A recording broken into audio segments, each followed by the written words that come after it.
me. Now do I have it? Good evening, ladies and gentlemen. I call the November 17th meeting of Planning and Zoning to order, please. Could you stand and pledge to allegiance with me?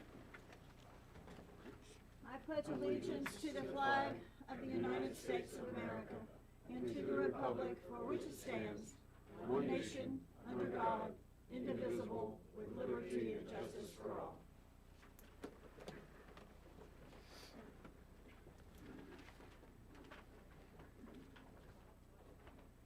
Board Secretary, please call the roll. Chairwoman Spidell. Yes, ma'am. Vice Chairman Richardson. Here. Secretary Grant. Here. Member Porter. Here. Member Rice. Here. Member Aton. Here. Member Riley. Here. Alternate Member Faison. Alternate Member Child. Here. We have seven regular meeting members here, excuse me. I gotta get used to short table and all kinds of new stuff here, okay? Mr. Childs, remember that you can ask questions and participate. We would appreciate that and participate. Approval of the minutes, please. Do I have a motion? I would make a motion to approve the minutes of the meeting of November 17th. And I second. We got to go back to November 3rd, dear. No, November 3rd. Yeah. It's okay. That's reading at the bottom of the paper. I know, you're okay. Do I have a second, please? That was me. Oh, it was? Roll call, or no, we don't need roll call. Just say aye, please. Aye. Aye. Thank you very much. Notice of quasi-judicial procedures from the council, please. First, the notice for the meeting states that all persons who anticipate speaking on any public hearing item must fill out an oath card to be heard on that agenda item and sign the oath contained thereon. These cards are located on the table near the entrance to the council chamber or may be obtained from the recording secretary. This meeting will be conducted in accordance to the procedure adopted in Resolution Number 24-1997. Those speaking in favor of a request will be heard first, those opposed will be heard second, and those who wish to make a public comment on the item will speak third. The applicant may make a brief rebuttal if necessary. A representative from either side, for or against, may cross-examine a witness. Anyone who speaks is considered a witness. If you have photographs, sketches, or documents that you desire for the commission to consider, they must be submitted into evidence and will be retained by the city. Please submit such exhibits to the recording secretary.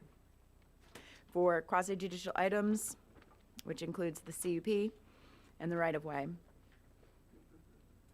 the following items are subject to a quasi-judicial rules of procedure. Anyone wishing to speak on any of these items must first sign a public hearing card, agenda card, and sign the oath contained thereon. Those speaking in favor of a request will be heard first. If you have photographs, sketches, or documents that you desire for the planning and zoning to consider, they must be submitted into evidence and will be retained by the city. Please submit these exhibits to the recording secretary. Thank you very much. Members, I'd like to, in all this mass of cords, I have no names, so if you could raise your hand or holler out, raise your hand if you need to be a part of the discussion or questions, okay? Is that okay? Everybody agreed? Perfect. Ms. Riley, you okay? Okay, thank you very much. And staff, please present new business.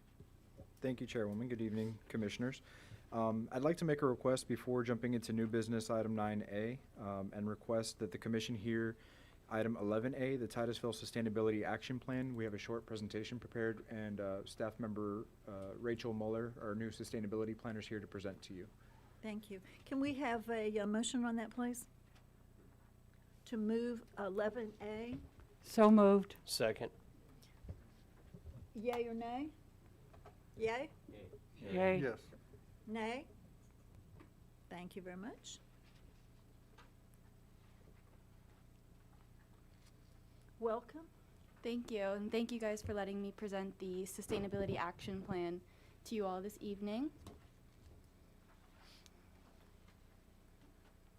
All right, so the City of Titusville has been working on a Sustainability Action Plan, and currently we are doing the community engagement portion of the Sustainability Action Plan, and so in doing so, we are presenting the sustainability plan to all the boards and commissions of the city. And for those of you I have not had the pleasure of meeting yet, my name's Rachel Muller. I'm the city's new sustainability planner. I've taken over Eddie Galindo's previous role, as he is now the senior planner. So I'm very happy to be here with the city and working on this plan.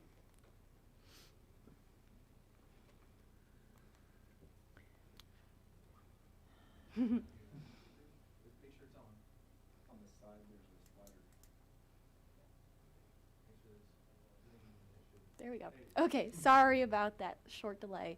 So to begin, we'll go over briefly what sustainability is. The United Nations defines sustainability as meeting the present needs without compromising the ability of future generations to meet their own needs. So basically what that means is, how can we not only survive today, but thrive and continue to do so in the future? So there are three components to that. The first being social equity and making sure that no person is left behind in terms of our efforts within city operations, city plans, that every person is included. Second is economy, making sure that whatever we decide to do is good for the city and promotes good economic decision making. And third, the environment. How can we grow in a way that that makes us environmental stewards? So those are the three pillars of sustainability. And the goal of sustainability is to bring balance to the three and to make all voices at the table heard, and so on. And so within that, this slide breaks it down even further to go into further detail of what the three pillars are. So for example, when we think of the social pillar of sustainability, making sure we have a good quality education system, that we are promoting health and allowing for our community to pursue healthy alternatives, including walkability, access to hospitals, etc. And then economic, proper fiscal management, standard of living, making sure we have a good home ownership rate within the city. And then environmental stewardship. This is the one most people really associate with sustainability usually. So most people know about this part is water conservation, energy efficiency, waste reduction. This is really pertinent here in Titusville, as we have the Indian River Lagoon, and we all want to protect and be stewards to the Indian River Lagoon. So this plan will address that. So the city has previously worked on sustainability in the past. We have a sustainability inventory that was conducted in 2018 that looked at all the city operations and what the city is currently doing to pursue sustainability. For example, we switch out our light bulbs to be LED efficient lights. We put our lights on timer so that when people aren't in the room, it shuts off. This is energy saving and cost savings. Water conservation, we have a low flush rebate program through our water conservation program. Waste recycling, most of our departments and facilities have centralized recycling systems, and emissions reductions through getting new fleet vehicles that are more energy efficient, or fuel efficient, I should say, sorry about that. And other ways that the city has been pursuing sustainability is by going paperless in a lot of ways. Our timesheets are now online, so that reduces the amount of paper. City code is produced online instead of printing it out. So the city has been pursuing sustainability in the past, and we will continue to do so through this new plan.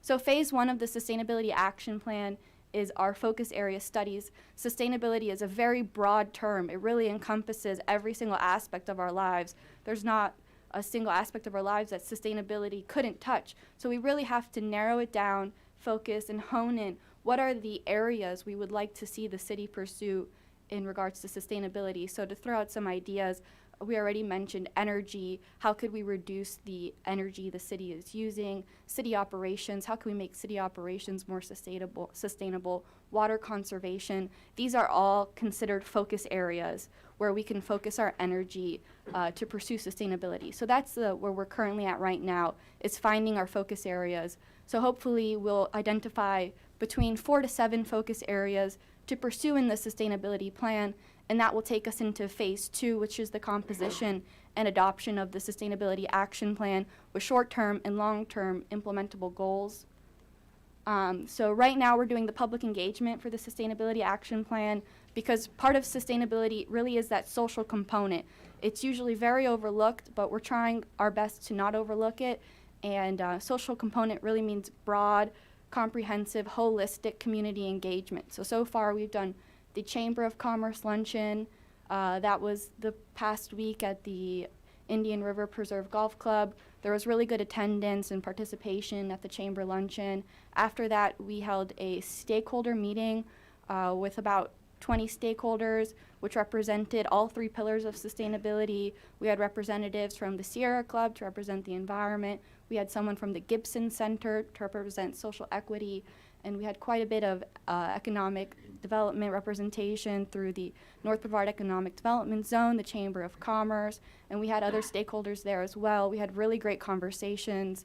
And next thing we're going to do is the Christmas Craft Festival this Saturday at Fox Lake Park. And then following that, we'll have a public workshop on December 9th, which will not be at City Hall like it says there. It will be here because of the elevator issues at City Hall currently. And the public workshop, that's going to wrap up our community engagement for phase 1. And at that public workshop, that is where we are going to really try to identify those specific focus areas. So each event leading up to that, we're trying to get as much feedback as possible and then present that at the public workshop and really find those focus areas. The public workshop will be both in-person and virtual, so you have the options to join through Teams, and I'll tell you how to do that in a second. So we have a website to go along with the Sustainability Action Plan. You can visit the website by scanning the QR code or typing into your web browser tinyurl.com/TitusvilleSAP. Try to keep that as short and simple as possible. And on the website, there are several features you can find. The first feature you're going to find is the public workshop. So the first thing you'll see is it'll say the public workshop, and you'll have the opportunity to join the public workshop by going on this website.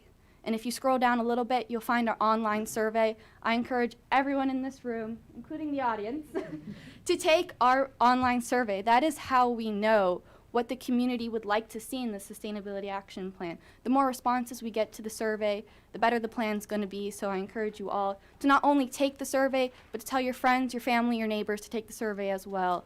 And if you are so inclined and have this wonderful, brilliant idea, we have an idea wall for you to post your ideas and engage in conversations. So you could post an idea, it could be about environmental sustainability. Say you have this really great idea you want to see help clean the Indian River Lagoon. So you can click the environmental sustainability, type in your idea, post it on the wall. Other people can go in, like your idea, dislike your idea, start a conversation with you. We're trying to create as much different dynamic community engagement opportunities as possible. So check out the website, see what other people are posting, take our survey, and most importantly, come to our public workshop on December 9th. Thank you all for letting me speak to you today. I don't know if Thank you you, have any Rachel. questions. Thank you very much. Appreciate it.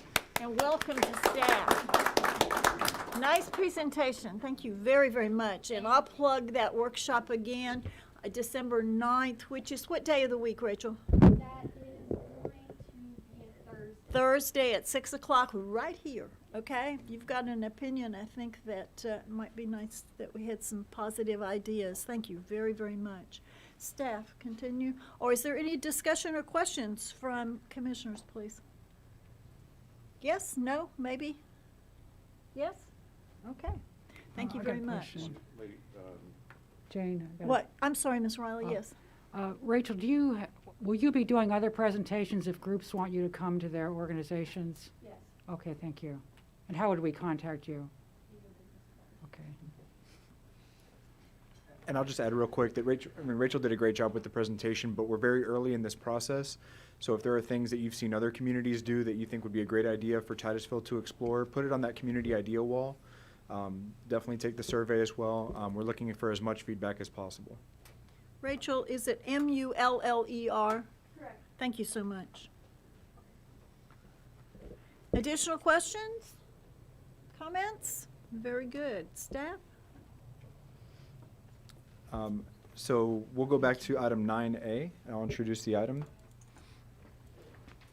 This begins on page 9 of 173, tonight's agenda package.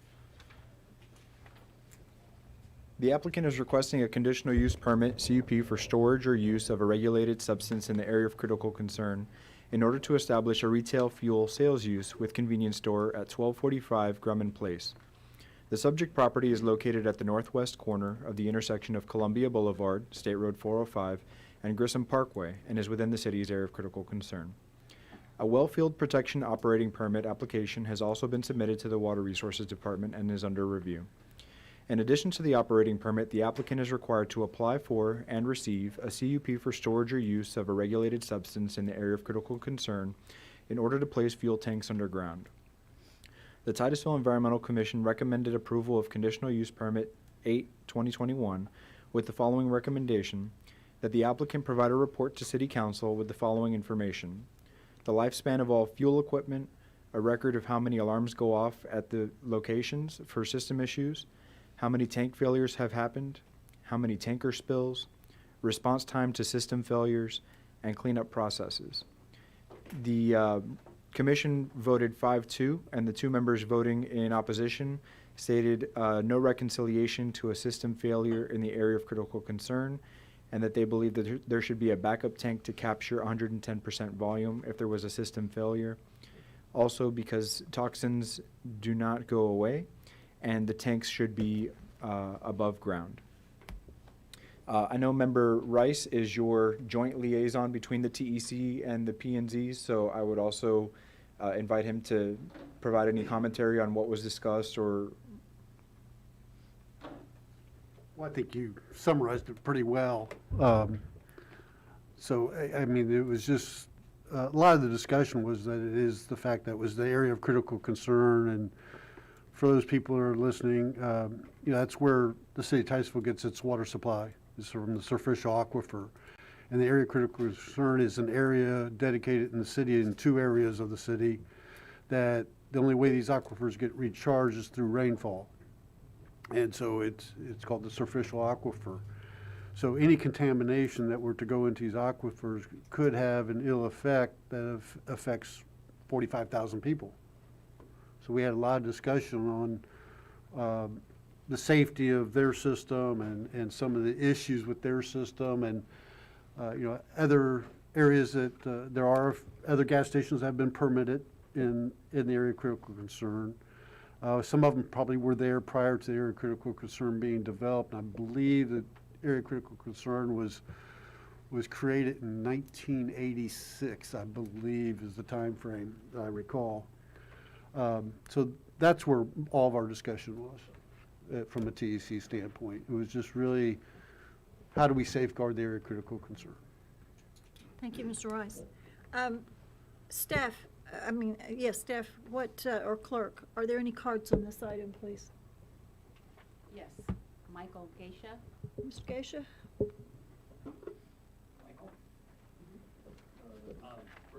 I'm saving my time to the end.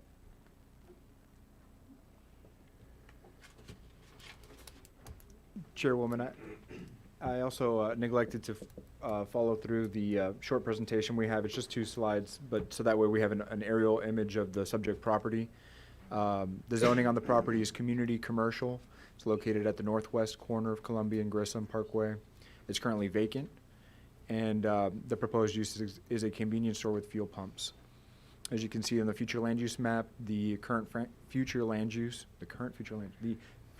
designation on the property is currently commercial high intensity, and staff is recommending approval.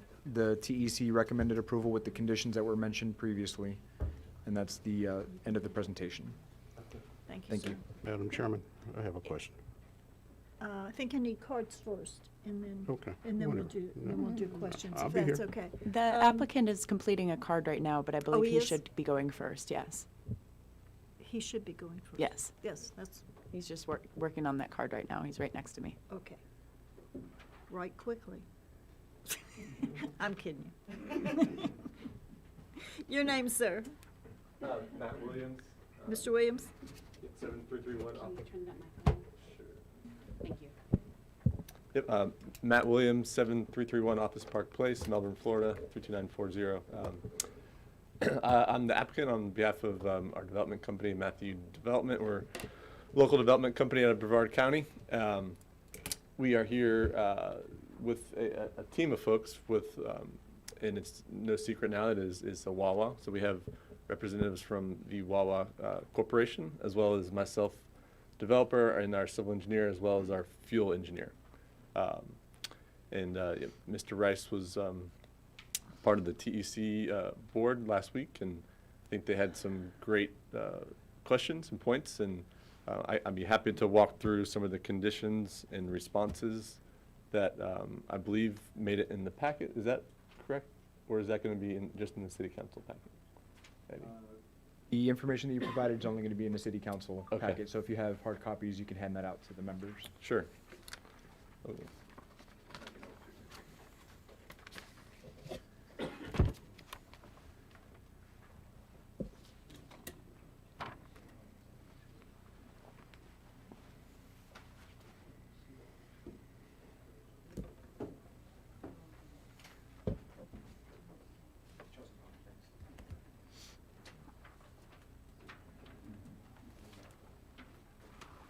Thanks, Eddie.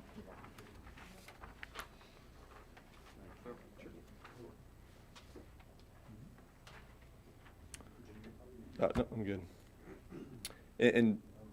Before we jump into this, to take a step back, and the Wawa representative that is here, as well as the fuel, I mean, the technology and, specifications that Wawa incorporates in these is certainly first in class.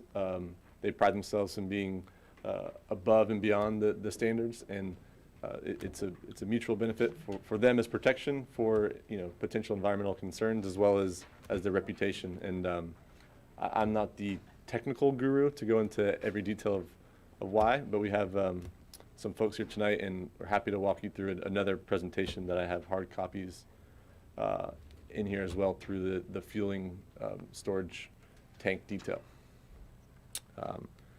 So as far as the conditions, again, I'll briefly kind of run through the responses on the sheet for the record, but the expected use of the fuel equipment, the warranty is at 30 years. Wawa's been installing this equipment for about 25 years, and they've had very few tanks that they've had to replace prior to that 30-year life cycle. One thing they will do is that if they're during their inspections, if it doesn't meet their criteria, they will replace them on the spot, and they've had to do that a few times throughout their 24-year history. The question also was posed about the number of alarms, and they have a 24/7 monitoring system in there that there's a brine fluid in these double-walled tanks where if there's any sort of pressure that's changed at all in this tank compartment, an alarm will be alerted to a third party, the Wawa corporate headquarters, as well as the store. And there was a question posed about how often does this go off, and I think hopefully the answer we put on here was what they were seeking for, but there's been roughly 20 times that a sensor has gone off in Wawa's fuel business history that there had to be an actual repair. And typically this is led to loose fittings and something that can be repaired on the spot. There was also a question posed of the number of tank failures. Out of around 3,000 tanks that they've installed, there's been 4 tank failures. 2 were with the outer wall brine issues, 1 with the inner wall, and 1 that had an inner and outer wall issue. None of these issues resulted in a spill. The tanker spills also was another great question proposed by the TEC. This is a third party that Wawa uses on their fuel distribution. They have their own logs that come in, and there's certain protocols that are set in place for on-site emergency management for a minor spill, as well as further protocol for if there was actual fuel on the pavement. That is all part of their emergency emergency protocol guidelines. We don't have specific data on that, about how often that happens. It's run by their third party. And that while employees here can touch on that more if needed. Next was the response times. Again, there's emergency kits and all employees are trained with the emergency responder. However, the emergency responder that's contracted should be on site within 1 to 2 hours of any spill, and their fuel vendor will also come out in that same response time, about 2 hours.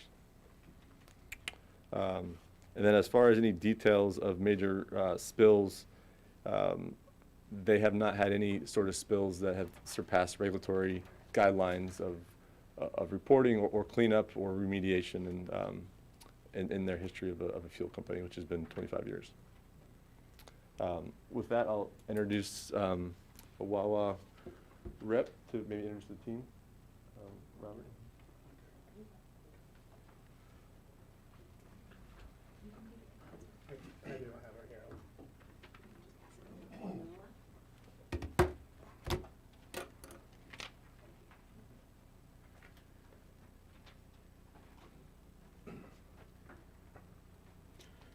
Hi, good evening. My name is Robert Grassman. I'm a real estate engineer for Wawa. We are certainly happy to be here before you tonight and are looking forward to being a good corporate partner for the city and for the community. In all of the numbers Matt was kind of reading off for you, put that a little bit of context, we operate currently over 900 stores, 24 hours a day, 7 days a week. And with that number of stores, that's an extremely low number of incidents. And as you stressed, none of those incidents were major incidents. We do go above and beyond what industry standards are. I have a representative from Stillwater, Rick Blecka, who is going to kind of walk you through some more of the technical details. But just keep in mind, as we do our design and all of our construction, we incorporate our corporate values into that. Primary ones that concern our construction and design are to do things right and to do the right thing and to value people. And we keep that in mind as we do all of our core engineering for our sites, for our buildings, in an attempt to be the best partner we can be. And with that, I'll turn it over to Rick. Rick, before Rick jumps in, I do have, and I'll leave it up to the commissioners here if you'd like us to go through the detailed diagrams of the underground storage tanks, or no? Maybe we should wait for questions from them, and then Sure. you're available, Yeah, right? that'd be great. That'd be great. Okay. Hi, Rick Blecka, 1700 North Orange Avenue, Stillwater Technologies. Been a fuel consultant with Wawa for as long as they've been in Florida. Part of the hazardous materials management report that we put together includes a presentation of all the details of their storage tank system. It is state-of-the-art. They go above and beyond what the industry requires by code, not only technology-wise, but also operationally, the way they staff the facilities with people on site 24/7 that are trained to deal with fuel tank storage systems. In addition, their systems are connected to their corporate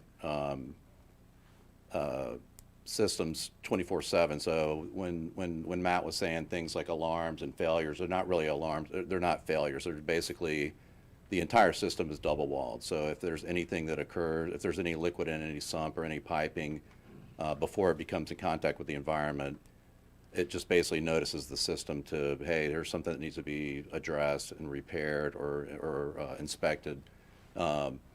So some of the questions that the TEC had, like Matt was saying, those incidents were not situations where anything came in contact with the environment. Those weren't they weren't reportable discharges. They were just things where, a leak underneath the sump occurred, and then they had to go out and do repairs. So they do have not only personnel on site, but they have emergency contractors that are 24/7, have to respond within 24 hours to deal with any incidents.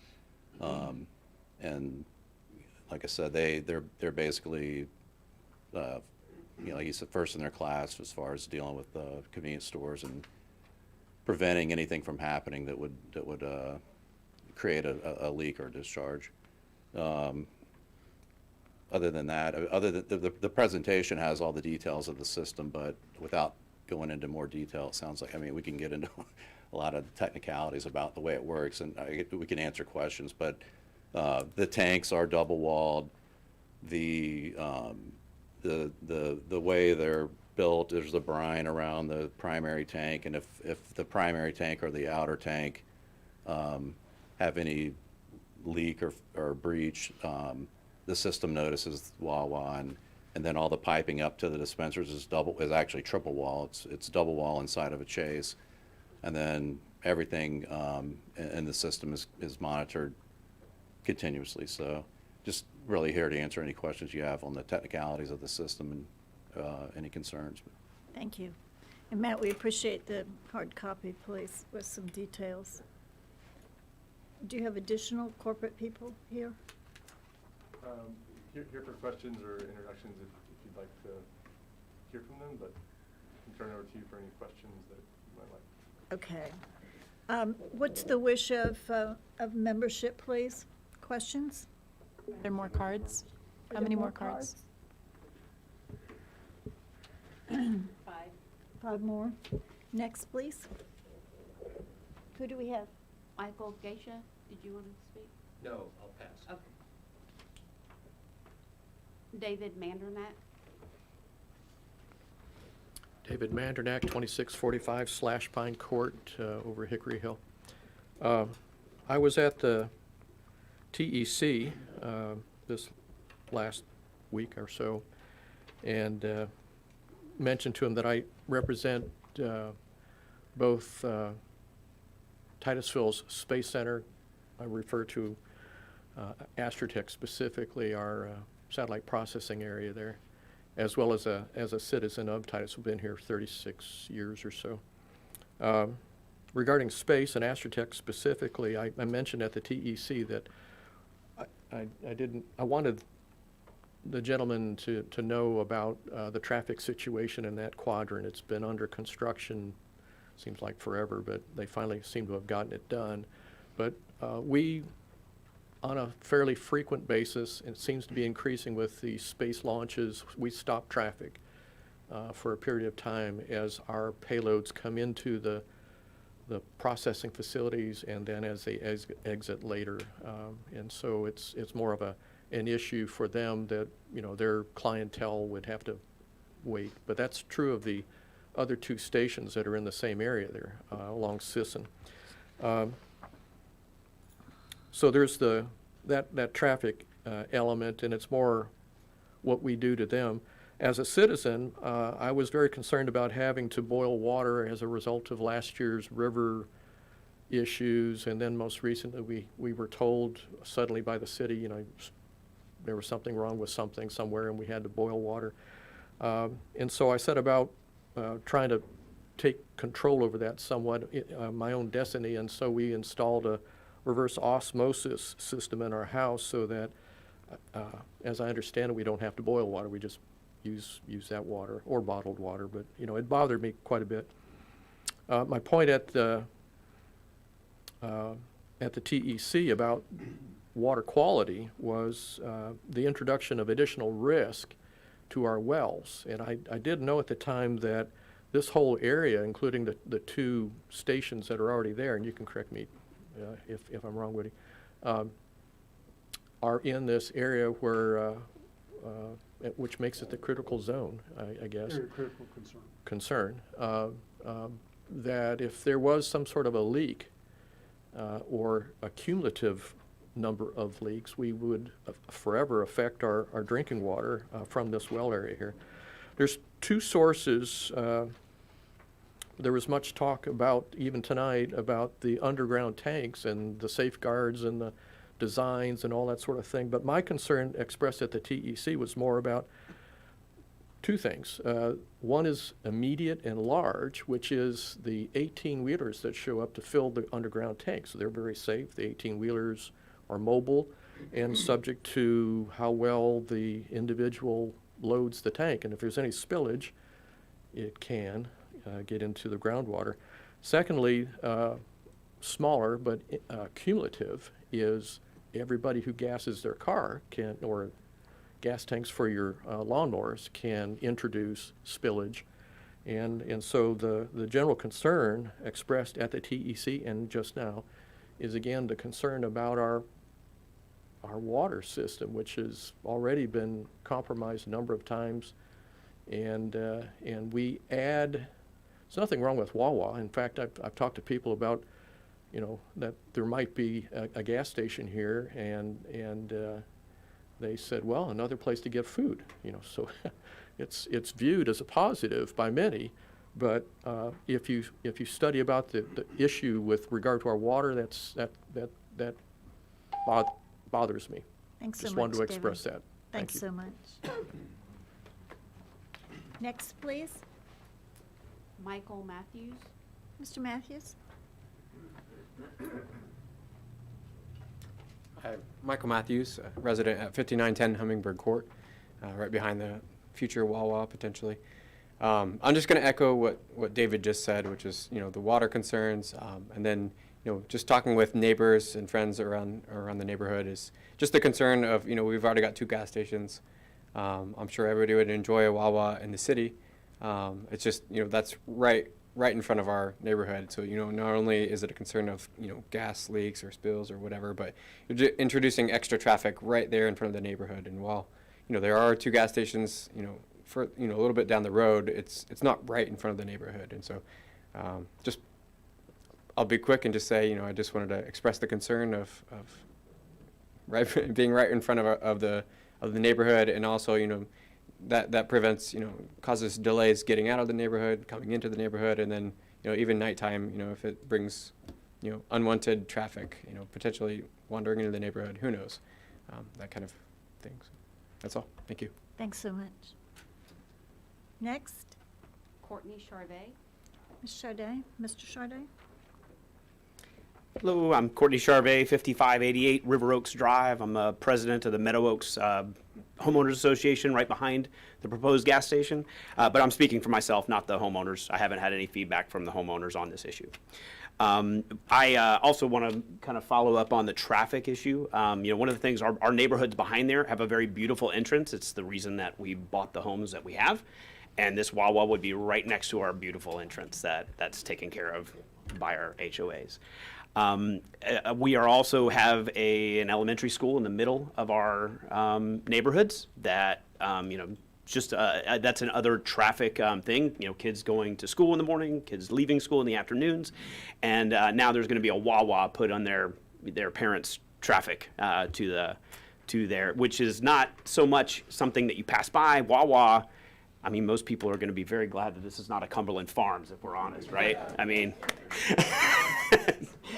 and obviously they've done a great job with the environmental, you know, responding to environmental questions, which I have a little note on as well. Another thing, because someone earlier mentioned that this is a food place, you know, and people are going to be excited to get food. And we talked a lot about the gas environmental impact, but fast food means garbage. And so that's another place where people are going to be able to get quick food that's wrapped in paper and plastic, and then visit some of our nice conservation areas that are also right there. And that's about all I have. Thank you very much. Thank you. Bill. Do we have another card? I guess I'm on stage. My name is Bill Texiera, and I've been living in Titusville since 2004. And I'm a resident of Laurel Run, which is just behind the facility that Wawa wants to go into. And let me say this about Wawa. You guys run one hell of an operation. I love it. Whenever I go to my daughter's house up to the Villages, I always go 50 and always make it a point to come back there and grab a coffee and a soda or something. Saying that, we've had a problem over there. My concern is not with the tanks. I think that that's been an issue that's been resolved years ago. But my concern is surface water. And I'm wondering if you guys have had a study done of the problem with the surface water over there. Because we have a terrible situation going on since 2014 with St. John's Waterway, the city, and with retention ponds. When they put up the St. Francis facility, remember the St. Francis, they put that up?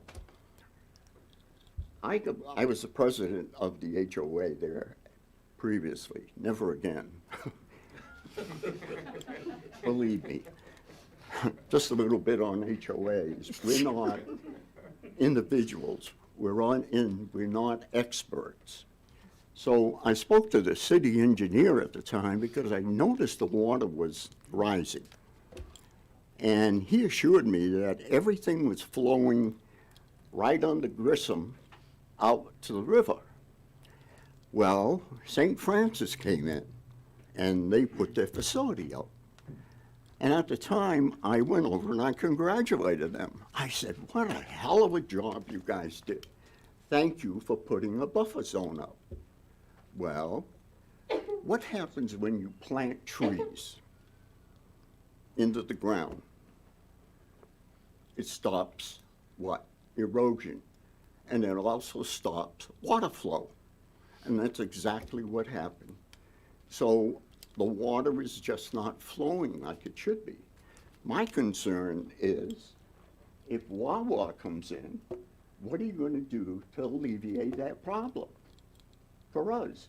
Because as these people know, and the residents know, the water is rising, and Florida's got a major problem with water, surface water, right? So my question to you guys, did you do a study, an environmental study with the water situation there?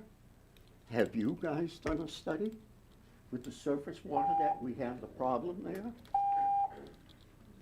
My time's up. It is. So thank you for listening to me. I hope you take that under consideration. Thank you so much. Do we have another card? That's it? That's all. Okay.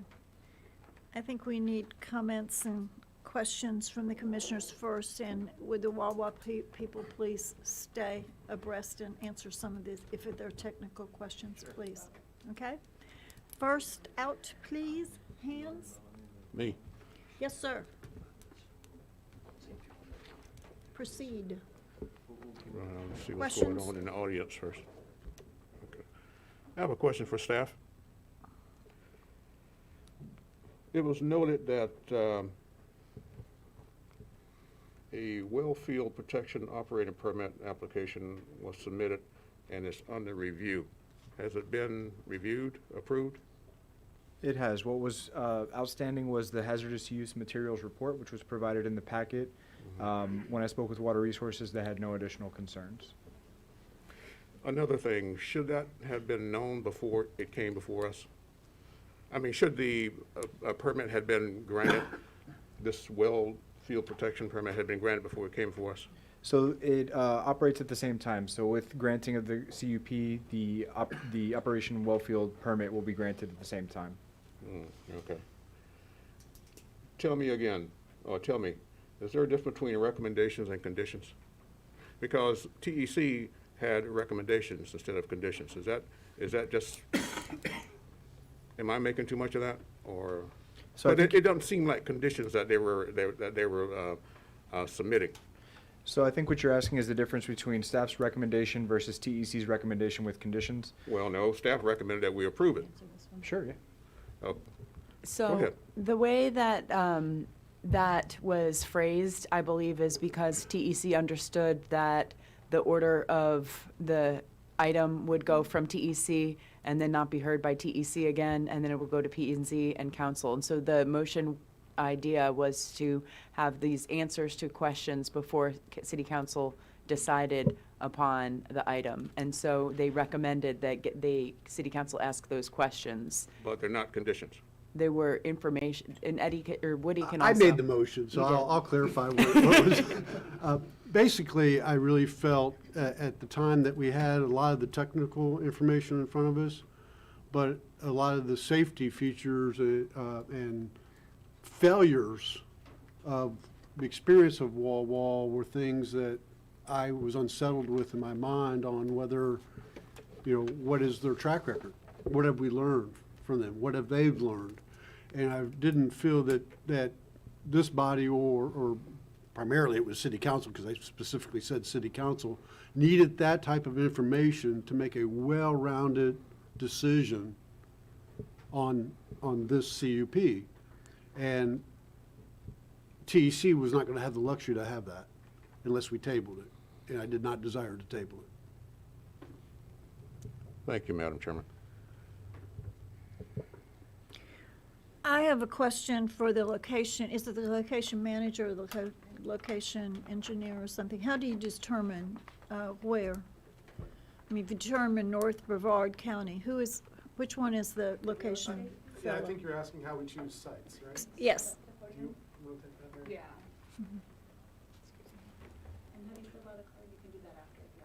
Okay. So I'm Mary Freeman. I'm the real estate manager for Brevard County for Wawa.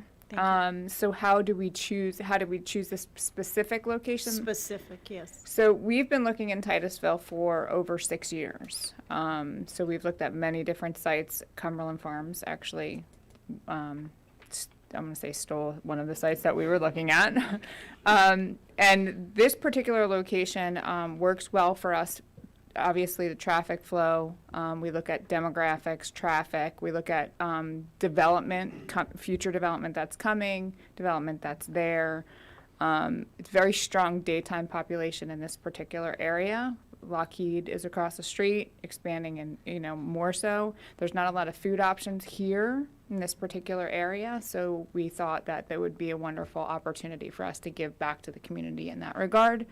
And fuel, obviously, not a lot of gas surrounding in this area as well. So that's basically how we came up, with this particular location. What considerations are the environment in your choices? So the environment's always a consideration. So let me just, I showed up late, so I apologize for that, but I did want to just highlight one thing. I know Robert gave an introduction. So I just want to give an understanding of how Wawa got into the fuel business. Wawa has not always been in the fuel business. So we are very, very concerned about the communities that we go into. They decided to go into fuel, the company, the organization, founding family in the 90s. Part of that decision was, okay, yes, it's a hazardous material, okay? So they had to be very careful about that decision. So that's what led to the design. If you look at our design of our fuel systems, it's above and beyond EPA. It's above and beyond any of our competitors. It's monitored on a 24-hour basis by a third party. There's a lot of safety factors that are included that we did not have to do as a company, but we did because the founding family, the Wood family, said we're going into a very hazardous material substance use. We need to be very careful in these communities that we're going into. So not to digress, but I really wanted to get that out there because we are not, and I'm not going to name our competitors, but we are not other fuel uses. We are Wawa. It's completely different. Yes, we offer fuel. That is one of our offerings, but we're also a restaurant, and we're very, very concerned about the communities that we go into. So the environment is very important to us, and the implications of that is very important to us as well. That being said, we also, there's a balance there, right? I mean, hazardous materials are hazardous materials. There's a need for fuel in our society. There's a need for that. You can have us as Wawa, or you can have one of our competitors that does not do what we do with regard to above and beyond in our systems and our designs. So I hope I answered the question. Is there anything else? I hear you. Thanks. You're welcome. I got one. Madam Chairman. Ms. Riley, first, and then, yes, sorry. Mr. Galindo, I have just a very basic question of you first. Would you enlighten us as to what an area of critical concern is? And a follow-up to that is, do all gas stations require a conditional use permit, or does it have something to do with the area of critical concern? Great question. I wanted to follow up because there was an additional piece of information that I provided to the TEC that I didn't mention in the summary at the beginning. So we have here the area of critical concern, which is, we have two areas of critical concern in the city, and that's where the city is most concerned with recharging the surficial aquifer. And so to do that, the impervious surfaces, the concrete, is limited in those areas and even more so restricted as you get closer to a wellhead. We also have the hazardous materials technical manual, and that manual describes where hazardous materials can be stored and how they're supposed to be stored. So I just want to read one section here on page 11 of your report. It's in the background information for this tonight's item. And it says, the distance from the property boundary to the nearest active well supply wellhead within the city's well field is greater than 3,500 feet. The submitted concept plan proposes fuel tanks to be located near the southeast corner of the property, the portion of the property furthest from the wellhead. The tanks will be outside of the Florida Department of Environmental Protection's required 500-foot setback from a well, and the city's required 750-foot setback from a well per section 3.8.1 of the city's Hazardous Materials Technical Manual. So the city establishes a 750-foot setback for any hazardous materials from the wellhead, and then the area of critical concern is where we limit impervious surfaces, trying to get as much recharge into the aquifer as possible. And do you have any background information about the gentleman that was talking about the neighborhood in the back of this proposed facility flooding after the St. Francis Reflections was built there? I'm not aware of any. Maybe some of the community members who live in the community could speak to that, but I haven't heard of any issues. And where, that 3,500-foot thing to the wellhead, where physically is that wellhead? So we can't disclose where the wellhead is because of terrorism concerns. Oh. So what I can tell you is that we have three different buffer rings, radii, distances from those wellheads, and this is outside of the most narrowest, the middle, and the largest ring. It's still within the area of critical concern, but if you were to go one block south of State Road 405, you're outside of the area of critical concern. So it's about as far away as you can be, 3,500 feet from the nearest wellhead. It is that area that they have for their proposal, is that a part of that wetlands, considered wetlands? So I saw in one of the items, we have a map that shows wetlands, and I just wanted to clarify. Let me see if I can find the page number so we can all look at the same map.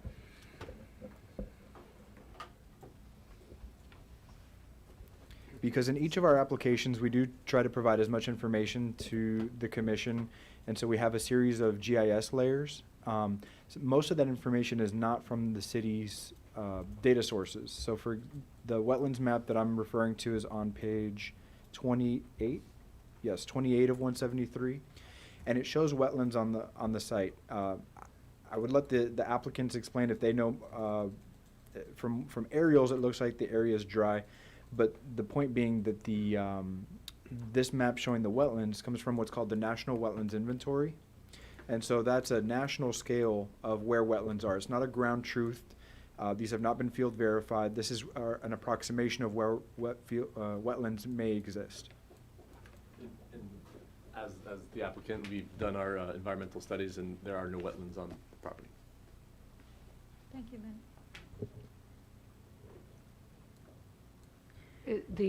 On that page that you referred to, Mr. Galindo, page 28, the area that's got the little, looks like little trees on it, I don't know what that symbol is, but is that supposed to be wetlands? Right, so according to that National Wetlands Inventory, that's what the data set shows as marshes or wetlands. But we always defer to the applicant's wetland surveyors. Those are the experts who walk the site and determine whether there are wetlands on the site. And that information is verified by the Water Management District. Okay, and all the building structures, are they all outside that wetlands area? In reality, there are no wetlands. This is a giant, database that they plot down on a mapping system, and then it's up to us in the Water Management District as well as staff to hire an environmental engineer to do the phase 1 reports and designate any wetlands on the site. This particular site does not have active wetlands, so that in reality that map, theoretically, if the information got back to that database, they would carve that section out. And are you saying, Mr. Glendo, that the city engineer agrees with that? So the information hasn't been to the city engineer for wetland verification. It's been to the Water Management District, who verifies. They're responsible for wetland surveying. And they agree with that? Did you get any? Oh, yeah, the report showed no wetlands on the site. And it was agreed to by the city personnel? We aren't there yet. I know if there has to be protocol in place to either mitigate or not develop them. Has there been a St. John's determination on the issue? I believe not yet. But they will certainly be addressed properly or not move forward if there's wetlands that can't be impacted. Okay, thank you. Sure. Mr. Porter? 2 questions, you can stay up. Sure. How often do you guys go and inspect your tanks? I'm not a Wawa employee, so I'll maybe defer that to them. But I know that they're monitored.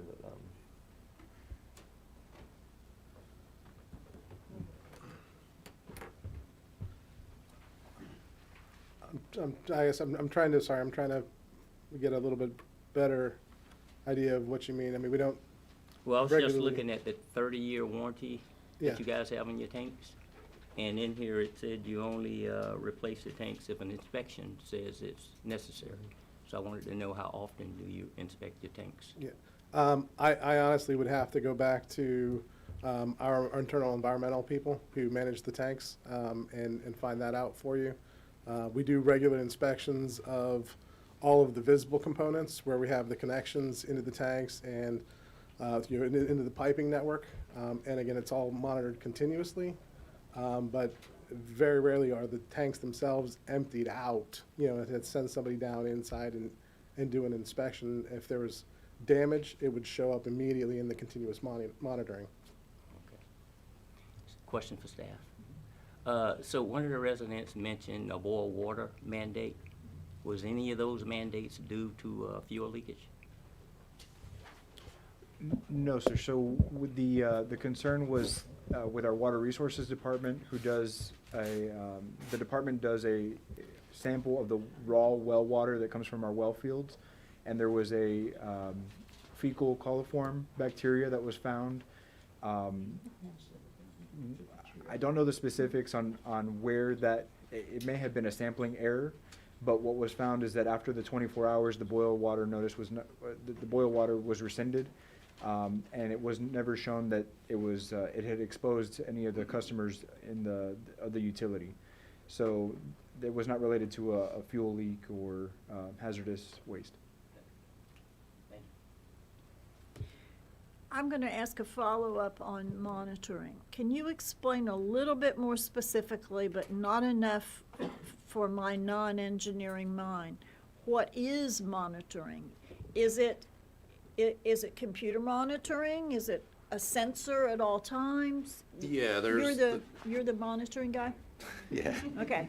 I'm the monitoring guy. Okay. There's leak sensors in all of the sumps that detect any kind of liquid underneath the dispensers or at the tanks. And then the lines are pressurized. There's a line leak detector at the tanks. There's probably a dozen sensors that are monitored continuously. And if any liquid leaves the primary system, the sensors go off, and the system by code has to be taken out of service within 24 hours. So it is continuously monitored. Is that regulated by environmental protection? It's regulated by the DEP. Okay, so that's all covered by? It's covered by the by counties the and the feds. DEP. And the Okay. tanks are tested every year. They're precision tightness tested. So they are drained, pressurized. In addition to being continuously monitored, they're pressurized every year as part of code compliance. So it's not just just stick them in the ground and then let them hang out. But the whole system is continuously monitored, and there's a dozen places where it's monitored. Thank you very much. Madam Staff, Chair? can you clarify again, this St. John's and the city aware of a surface water problem? The surface water problem that was mentioned by the member of the public? Correct. So I believe I heard rising water, which would be, I wasn't clear if that was sea level rise. Is that what you meant, sir? Are you asking me? Yes, sir. You Can I mentioned, get up and speak? well, I'm just want to make sure that I understood. I didn't hear you, sir. I just want to make sure that I understood your point. You mentioned rising water. So was that about sea level rise? Surface water. I'm talking about surface water. Right.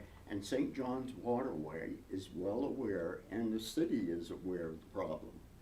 I've had meetings as a, I'm as a sorry, civilian. I can't give know, you, but they're well, both real aware. quick, I can't let you have more speaking time than the rest of the public, but I just want to, it was a yes or no question. Was this about sea level rise or not? No. Okay. It's surface water. And personally, I think you're spending, just my input here, I think you're spending a lot of time on, and I mentioned that the tanks are secure. You very seldom hear of tanks leaking today. I'm concerned with my property, the residents' property over in Laurel Run, of the surface water. Okay. That's what we're concerned. Thank you. And it also affects Chair, cattle ridge. Chairwoman, we need to get Yeah, back to the point item. point of order. Yes, thank you so much. Madam Chairman? I appreciate it. Chairwoman? Ms. Richardson? Yeah, I have a couple questions. Yes, sir. I referred to you as Eddie, not Mr. Glendo. Of course, just east of this is the Enchanted Forest. Is the Enchanted Forest in the area of critical concern? And who has title to the Enchanted Forest? Is it county or the city? County. I believe, yes, so it is a county park, and I believe it is outside of the area of critical concern. I'm gonna, oh, don't have internet, that's right. Perfect. Got it. Thanks. I'm looking for the map. How'd you get it? Because I figured it out.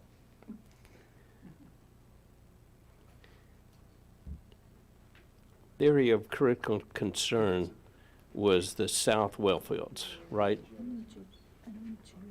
And by the way, the building that is referred to as the hospice was not originally the hospice. It was originally a Northrop Grumman building.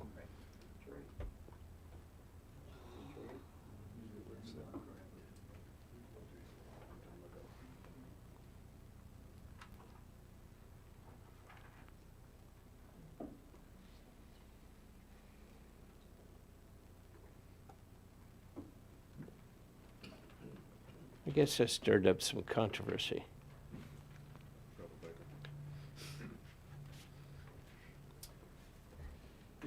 And one more comment while they're looking that up. Again, we're happy to answer. We'll continue to stay here. It's our understanding that hazardous material is allowed in the area of critical concern per the code. Yeah. We're here applying for conditional use and ensuring that we check the box on all the criteria that staff has reviewed. And after their review, they feel we have. That said, there's the concerns that citizen raised and the staff has, I feel 100% valid questions and issues, and we'd be happy to answer them. And one comment again about maybe the not having a convenience store at the front of a community. We're not asking for any sort of zoning change or future land use. The future land use is heavy commercial, so that's what we're just developing to the standards. Member Richardson, it was your question about the area of critical concern, right? So the Enchanted Forest is the eastern terminus, the boundary, it is within the area of critical concern. Okay.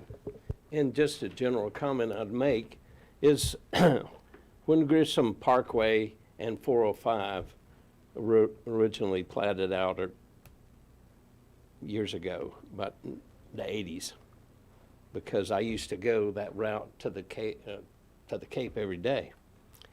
This is exactly what it intended to be.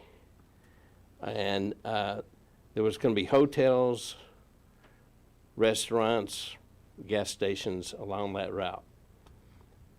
It didn't turn out in the 80s and 90s to be that with the reduction in growth that occurred. And if there was going to be a gas station right there at Grissom Parkway and 405, I personally don't think you could ask for a better gas station. I really don't. And there'll probably be a fast food restaurant just to the east of it, because that's the way it was thought that it would be developed. And since we've got the enchanted forest to the east, that hopefully is county property, will never be touched. That's all I'm going to say.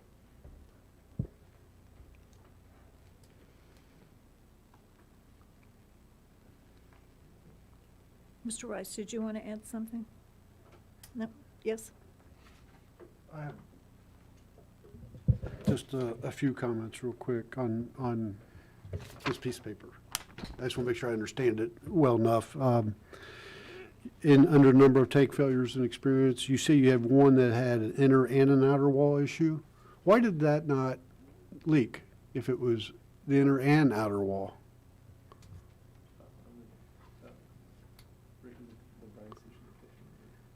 Yeah, I'm not familiar with the specific situation with that site.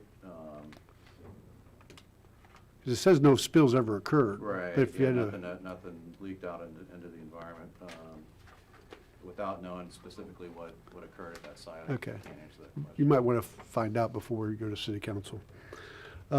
Tanker spills and experience, I don't, the second sentence, most of them have been small. I really don't like adjectives like most, you know, I mean, 70% of them's been small. I mean, what's the percent that's been small? Have they been major? What is a major spill? What is a major spill? Can you answer that? Tanker. Yeah, I personally can. Okay. This gentleman here said in the emergency response, your written thing says the response time is 2 hours. He mentioned 24 hours in what he said, that they have to be out onto the site within 24 hours. What you wrote here is it's a 2 hours high priority on fuel equipment issues. So which one is it? It is 2 hours. Their emergency response contractors have to be on site within 2 hours. Is it 2 hours, It not is 24? It's not 24, it's 2 hours. Okay, I think it was the regulatory requirement was 24 hours, what we responded to. okay. And just out of curiosity on the last one, detail any cleanup response number of issues. What is the standard for reporting to a government agency that you had a spill? What, is there a specific volume that has to be reported? Yeah, I believe 5 gallons. There's 2 triggers. There's an incident report and a discharge report. I think it's 5 gallons for the incident. And if anything comes in contact with soil, in other words, if it's not just on the land surface, if it comes in contact with soil, it has to be reported. Okay. Regardless of the amount. I think that's very pertinent information that I would include also, because, I mean, my mind was thinking a little Yeah, bit more it's than not a 5 figure gallons below. and It's and not. soil, so, you know, when you clarify things like that, that does help. And I think this gentleman pointed out, but this site is zoned properly, we're not asking for a comp plan amendment or a rezoning. Correct. The CUP is because of the hazardous materials Just, in the area of critical that's the only concern. reason why, So any other commercial Okay. use could go in today without any So public hearing. it could be retail, it could be restaurant, it could be a wall, it could be anything. Well, it could be a Wawa without fuel. If it had fuel, Well, it right, needed without the CUP, right. but it could still be any of those other things. So the commonality would be that each one of those would be limited to a 40% impervious area because of the area of critical concern. Okay. Correct. I'd like to add also in imprecise terminology in one under expected useful life of fuel equipment, that the phrase "a few times" Is that a couple or just a few? Is there a number? What's a few? Again, I can, get back to you with more specific details. Wawa Fuel Department gave us these responses and we're delivering to you, so. I'm A happy few to follow times. up. Okay. Okay, thank you so much. I don't know if it's appropriate to ask staff or the gentleman, but at what point does the public notice have to be put up for all these neighborhoods? Because there are quite a few developments around this. So this is a public hearing. And Notices is were this the only one? Yes, ma'am. Well, it still needs to go to city council, so, Right, and the public can appear before city council also. correct, and the 500-foot radius notifications have been sent out. Okay, and was signage posted? Yes. with Was a meeting CUPs. held with The- residents? The, I don't think it's required under the conditional use permit.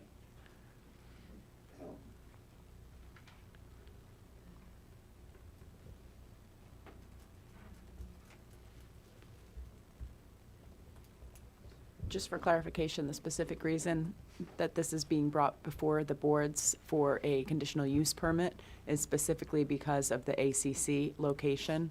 And if the location chosen were outside of the ACC, this would not require a conditional use permit. Okay, but public was notified? Yes, absolutely. And there was a meeting held?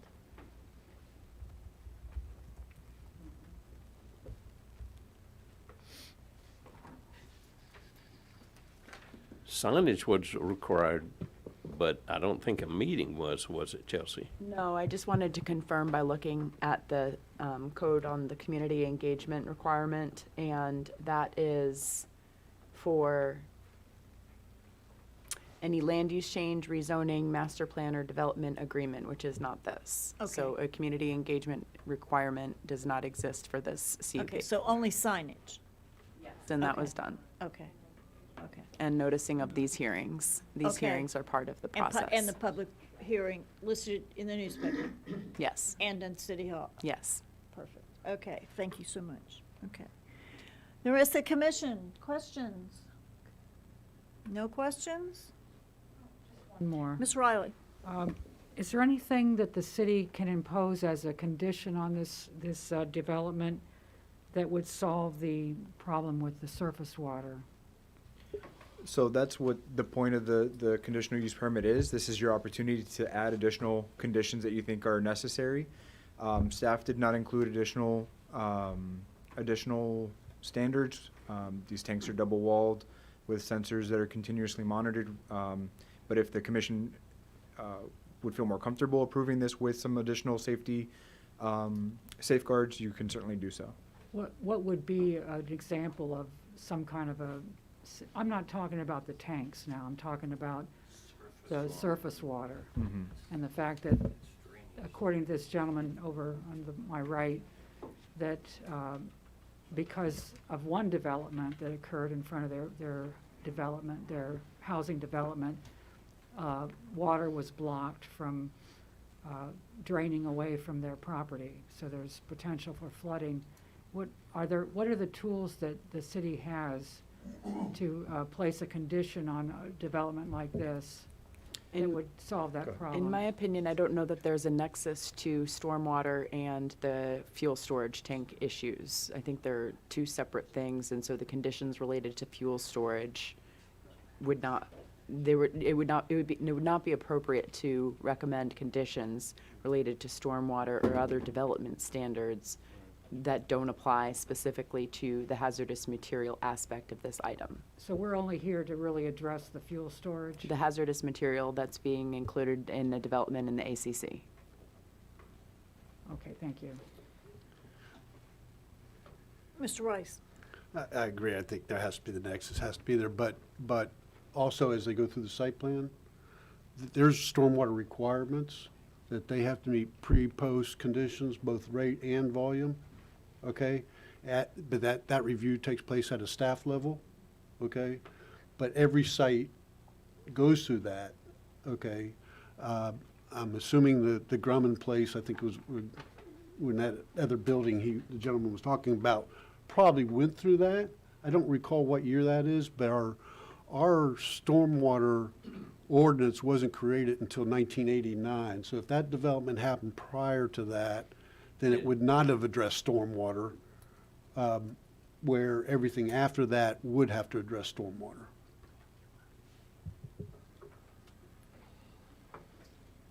My last question is on a lot of concrete being laid.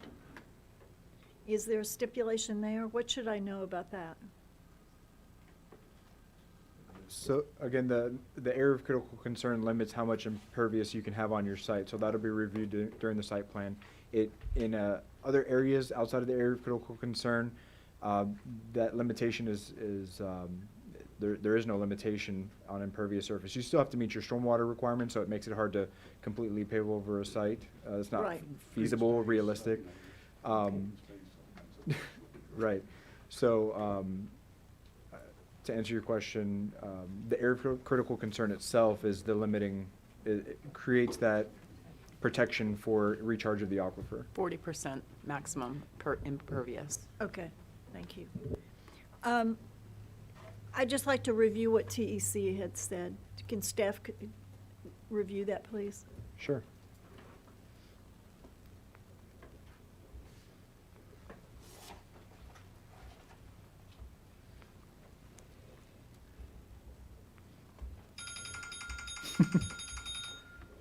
Mr. Rice, Sorry, I forgot to turn it off. Mr. Rice. I apologize. Chairwoman Spidel, perfectly- was your question specific to the conditions or the? Yes. Okay. Yes. So the condition. Anything more I need to know?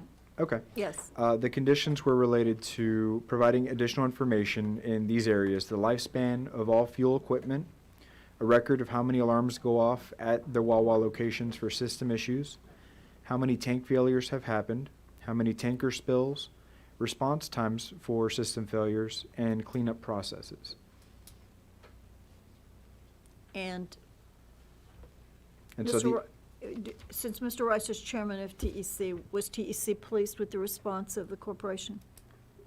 Well, TEC did not have the luxury to see this handout, okay? And that's why we made it with a condition, because we didn't have that information. So I think this was their attempt to address TEC's concern, which I'm very pleased that they came tonight with something. I think if you just strengthen it a little bit and clean it up with some of the language and pass that on to City Council, I think that was the intent of the motion that TEC made. Thank you, guys. Approved. Okay, commissioners, any additional comments or questions to any of these gentlemen and this lovely lady? Nope. Okay. Mr. Richardson.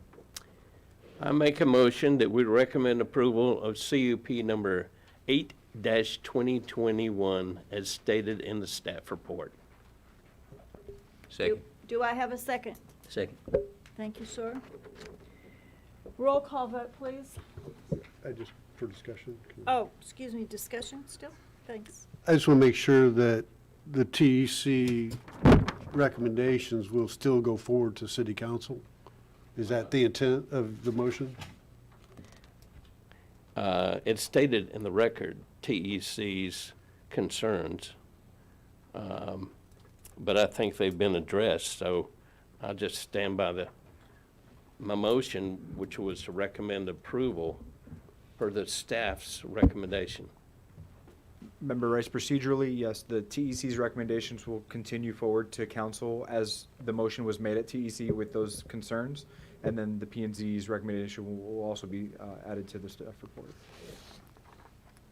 I hear you, but it gives it more teeth when two bodies recommend the same conditions going forward than one body saying one thing and another body saying another thing. And that's why I brought it up, was because I wanted City Council to have this information so they can make a more well-rounded decision, since they're the final decision makers, on granting and approving the CUP if they so desire. Will council receive a copy of this and the conditions that TEC put on it?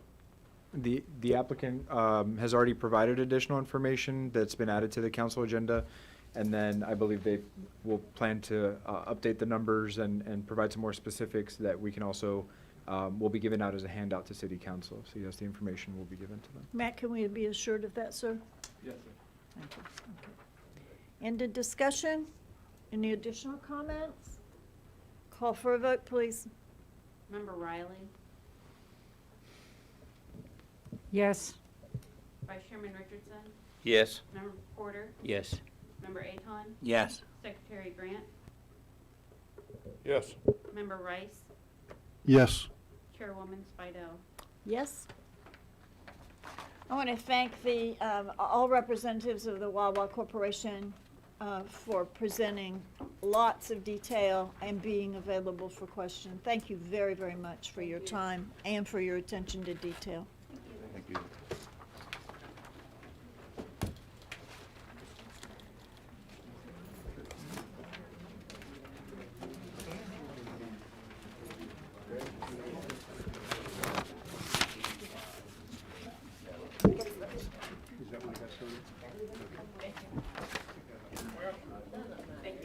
Have a good night.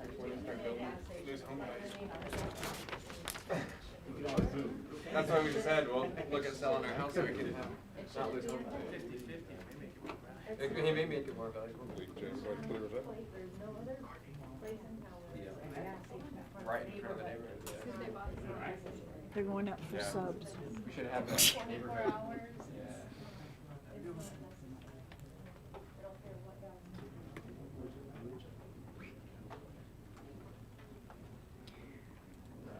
Staff.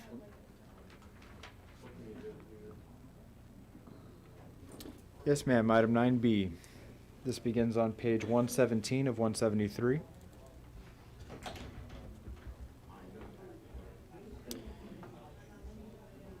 During the 2021 session, the Florida Let's just wait a second. Sure. This room just lends itself to chit chat. Thanks. You know, thank you so much.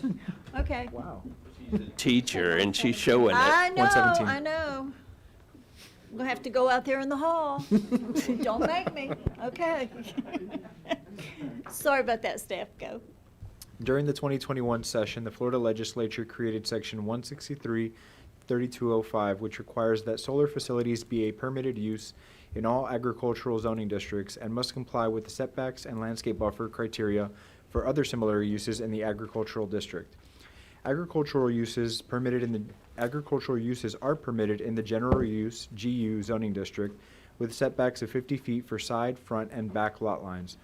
The proposed ordinance establishes solar facilities as defined in the section as a permitted use consistent with the statute.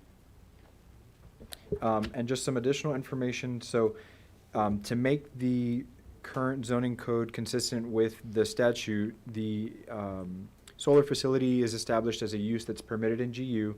And then staff also considered if there were any other zoning districts where it may be appropriate to also allow solar facilities, and identified the M2, which is our heavy industrial district.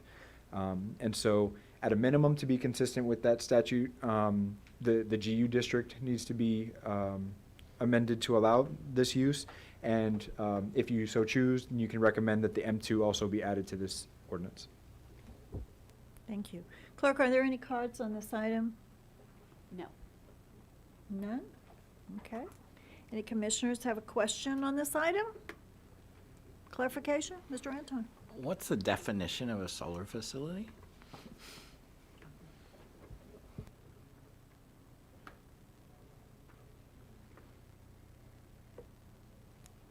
So the definition that staff is proposing is on page 125 of 173. It's under the use that shows all the the table with all the zoning districts. And it is solar facility, a production facility for electric power as described in section 163 of Florida statutes. Let me see if I can. I have on page 127, the solar facility statute that 163 was referenced in our code. And it says, as used in this section, the term solar facility means a production facility for electric power, which A, B, and C. So it has those three components. I can read them if you'd like. A, uses photovoltaic modules to convert solar energy to electricity that may be stored on-site, delivered to a transmission system, and consumed primarily off-site. B, consists principally of photovoltaic modules, a mounting or racking system, power inverters, transformers, collection systems, battery systems, fire suppression equipment, and associated components. C, may include accessory administration or maintenance buildings, electric transmission lines, substations, energy storage equipment, and related accessory uses and structures. The way we've designed our code's definition is that if the statute changes, ours is automatically changed with the statute corresponding changes. Mr. Galindo, you mentioned something about conditions that we could include. Did you say that? I'm trying to, it passed so fast, I only got a fragment of it. Did you say that we could add conditions? So that was for the previous item. When you have a conditional use permit that's being applied for, that's your chance to add additional. No, you were talking about the solar. So with M2, there's Yeah, a yeah. recommendation from staff to include that as a zoning category where solar facilities are permitted. Uh-huh. The statute says we should put it in GU, but staff analyzed M2 as another zoning district that would be appropriate and fitting for this type of use in staff's opinion. Now, we've posed that this body could recommend M2 is not appropriate if you want to strike it from the ordinance, or you could leave it as is and say, good job, staff, you made a good recommendation on M2. So that's all that Eddie was commenting. In terms of the ordinance to be consistent with statute, GU is where we need to go, but M2 is additional. So he wasn't recommending that we include this? That was a point of reference that the statute doesn't require it go into M2. That's all. Additional questions? Mr. Rice? Yeah, on page 119, your, let's see, your third setback where it talks about 50 feet.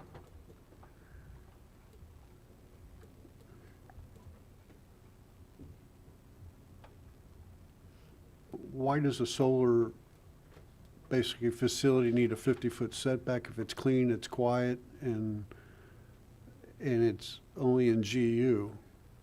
I mean, what's the train of thought? Why 50 feet? And then the second follow-up to that is, you only say GU here, you don't say M2 also. So I just was wondering. So the GU zoning district requires a 50-foot setback for agricultural uses, and so to be consistent between agricultural, since the intent for the legislature was to treat them the same, was to also carry forward that 50-foot setback. Because purely because the state legislator said to treat them the same, and it should only be in the agricultural use. So let's say if we had 5 agricultural use categories, you would have mirrored each one of those categories with the same setbacks for solar facilities. That's what we did here. 50. Okay. Mm-hmm. And then so then, based on that, what's the setback for M2? If we're going to approve it in M2?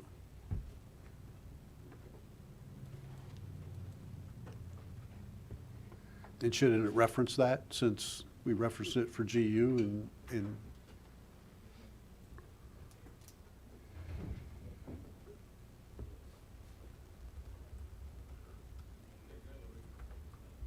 Okay, from the front, it's 25. Actually, all setbacks are 25 in the M2 district.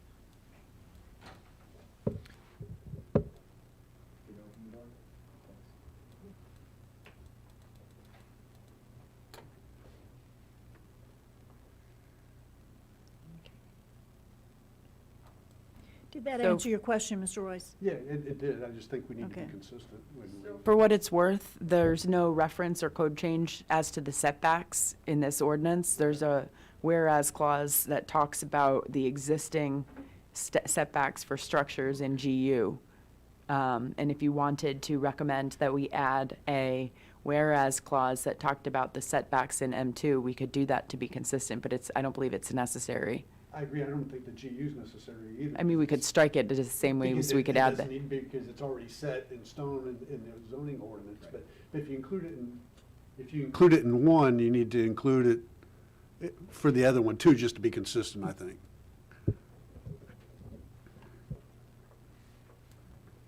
Additional comments? Nope. Okay. Call for approval or disapproval, call for an ordinance.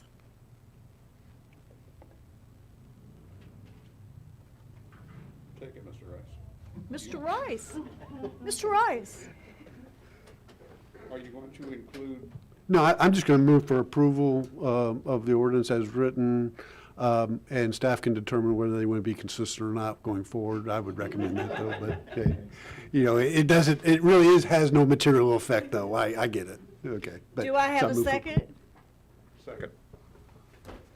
Discussion? Is there any blue paint required? Just wanted to know. Okay. Call for a roll call, please. Secretary Grant, Yes. Member Riley, Yes. Vice Chairman Richardson, Yes. Member Rice, Yes. Member Porter, Yes. Member Aton, Yes. Chairwoman Spidel. Yes, ma'am. Staff, item 9C, please.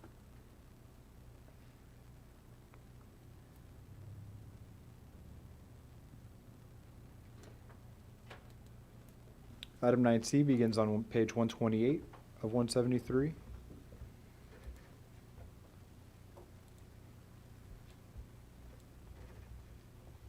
An application was submitted by Jesse Wright for Titusville Mall LLC requesting the vacation of a portion of the public right-of-way of Aguinaldo Avenue described in Exhibit A.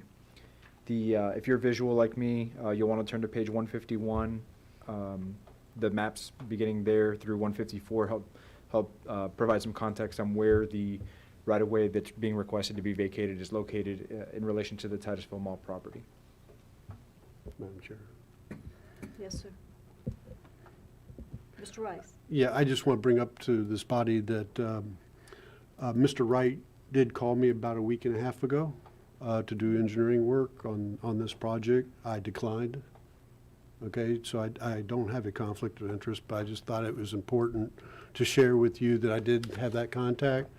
But I also will share with you that I didn't even know the right-of-way vacation was on this agenda, and that topic did not come up in our discussion at all. So I just want to fully disclose. Thank you for the disclosure. Okay, thank you. I can't figure this out. Yeah, you want to explain that to us, Eddie? Yeah, just go into some detail and try to, Okay, so- where's the car wash? Maybe Okay. give me a point of reference. I think the easiest sheet to look at is page 151. There's a purple highlight, and that's the area that's being vacated or being requested to be vacated. And it's completely impervious surface, concrete area that's part of the driveway. So this area, let me see if I have the dimensions here.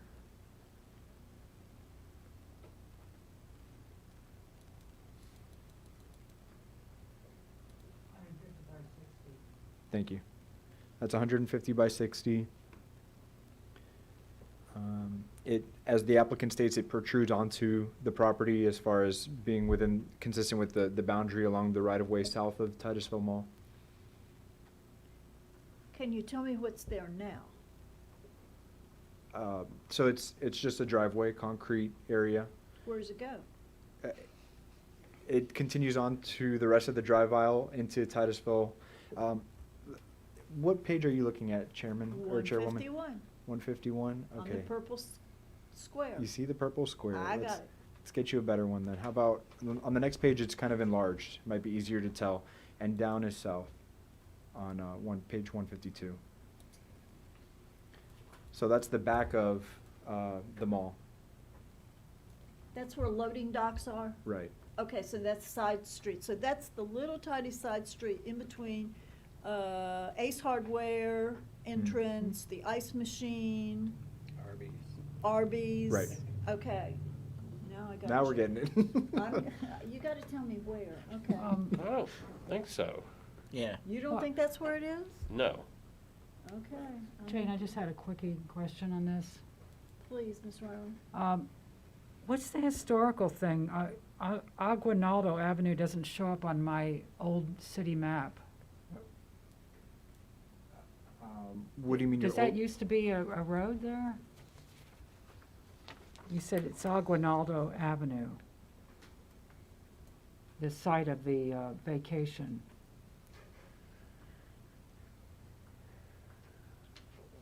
So, Narvaez is Yeah, I the, understand Narvaez. Uh-huh. but And- Where did Aguinaldo come from? that's what we have it listed as for the address. But, I'm just There's wondering. no if- street sign, right, Eddie? right. It's an access into the mall, right? It's a drive path into, Right, that was right. platted as But I a, mean, as where a did public. that name, did it used to be a street? I believe it was platted with a name. Oh. So the way that the development was platted, there's a public access into the development that now they're And it asking actually to. has a name to it. Yeah. Okay, all right. Okay, so it's. I have a question. There's one entrance and exit from Narvaez that went behind the Publix, which is now an antique mall. The second one is the one that was down towards Arby's that is past Sears Mall, Sears. But this one, I don't think there's access by this purple thing. Yeah, if you look, there's on 154, there's a satellite photo, and there's parking spots there. There's a curve, there is no entrance. So that does not exist. Well, my guess is it should have been vacated when they built the mall. Right. And, It's a and clean- it wasn't. Okay. Because it serves no purpose that I can tell. No visible purpose.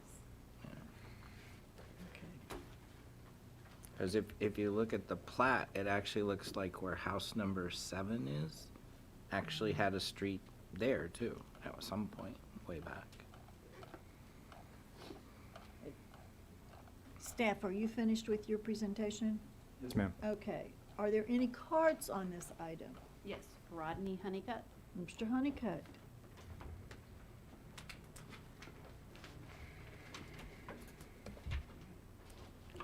Rodney Honeycutt, 3700 South Washington Avenue in Titusville. And so I only have, I don't know what was in the staff report. I just got the 2 pages that were written. Did you have a copy of the recently approved mall plan that showed where this right-of-way jutted into the property? Is that the one with the purple square? Oh, it's, now we got yellow? We have a, Do we want it painted blue? we do have a copy of that, but it's split on 2 different sheets. That's an old, that shows the existing conditions. What Oh, this Miss- is new. Yes. Okay. Oh, we got brand new stuff. Oh, okay. Well, this was, We don't have a record. this was presented to you when the zoning was changed to urban village. And so I didn't know if that was in the staff report. It kind of helps you understand it a little more. So this, if I remember right, there was discussion about an exit that lined up with headlights going into a house. That's not that this, spot. no. Oh, okay. So there's not an entrance into the mall at this point. It's a parking lot. Yeah. I would guess that it could have been vacated and it never was recorded because it don't show up in the title search. Or it was just missed, like somebody said. I can show you, this area was platted and then replatted. And I can give you a copy and you can pass it around. The original plat, there was a street that went all the way through here. Oh, Everything that's boxed, and you guys can look at this, pass it around. the women need to see it too. Everyone, I said. So when, so this subdivision was replatted, and 3 blocks of this road were vacated. Now it makes sense. There are lots now. Thank you. That streets. No house. Yeah. So somebody mentioned you could see on the plan where it was dashed, and that replat did actually show where the old right-of-way was. And so at the south end of Aguinaldo, it's still there, and it goes south. I think it serves a church and a school back there. But everything was vacated, and Originally, you can see there were lots on both sides of that, and my guess, I'm sure they were going to extend the subdivision again, and that road would go in there, otherwise there wouldn't be a need for that right-of-way. But that never happened. Somebody bought most of the block, and it became Searstown Mall. And so, what we need to do is vacate that little portion of that right-of-way that juts into the mall, and even the existing mall, and has never been used as a right-of-way, and actually has been the parking lot for Searstown for 60 years. And so, exactly, maybe longer. And so that's what I'm here to discuss.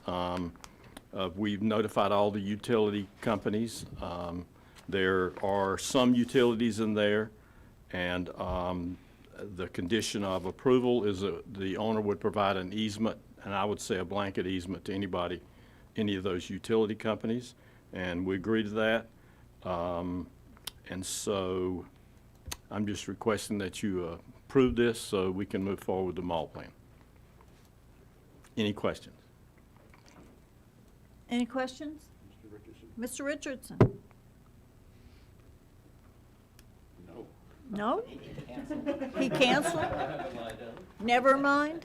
Okay. Never mind. Okay. Ms. Charles, how are you? If we chose not to, if you chose not to vacate it, we had to put up a street sign and we can start driving on it like a street, and they have to move the parking spots or what? I guess what really happened, I guess, if you didn't approve it.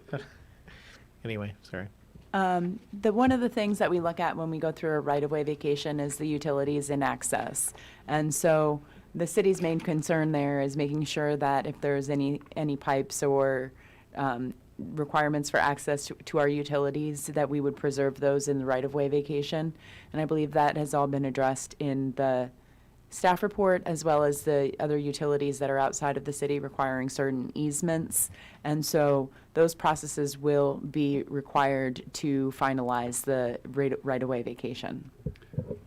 And so that's one condition. The second one is that occurs in 180 days, I believe, correct? right. Yes, thank you. Mr. Rice? It is a little unusual, though, that there's a wall that was built across this right-of-way, in a city right-of-way, that typically is not allowed. So it's old, and who Yes. knows how it happened, but it did. It's just sort of go to show it was missed. If the city needed to tear down that wall to access its utilities right They now, could. we'd have the right to. You would. But going forward, once it's been vacated, then that would be the responsibility of the owner Right. to maintain that wall. So, by the way, someone took care of that problem. There's no longer a wall there. So this is a cleanup job. Basically, it is a right-of-way that should have been vacated many, many years ago. Any additional discussion? Questions? Mine Yes, is sir. mine is just that I've had some recent experience with this. We're dotting i's and crossing t's for a bank or some lending institution as it relates to the development of the mall, because they don't like to do anything that potentially could come back and mess things up. So somebody dug this up somewhere and Well, they want bless it their taken care hearts. of. Okay. I feel my money is a lot safer now. Okay. Okay. Any additional? May I move for a motion, please? Well, is there another card? Yes, no, I think she only said one. Is that correct? Yep, that's all. Okay. Madam Chairman, I would like to make a motion, please. Yes, sir. Make a motion to approve, recommend adoption of the resolution number X-2021 vacating and abandoning and discontinuing certain public rights-of-ways on, what is that? Yeah, Spanish word. Yeah. Acuerdo. with conditions. These are really conditions here? I mean, is that a condition, though, that, Yes, sir. well, beat me to it, but thank you.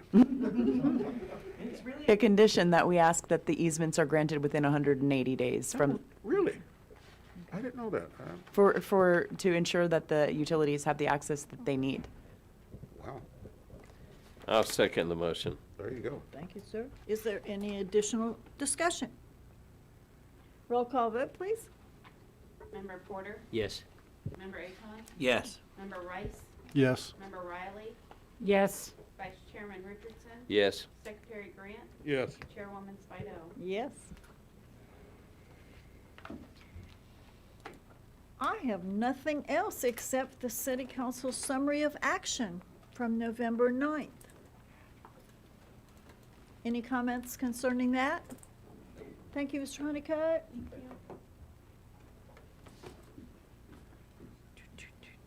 No comments? Staff, do you have a report? No report, ma'am. Okay, council, no? Nothing? Time check, ladies Happy and gentlemen? Thanksgiving, everyone. Oh, yeah, that's right. Safe travels.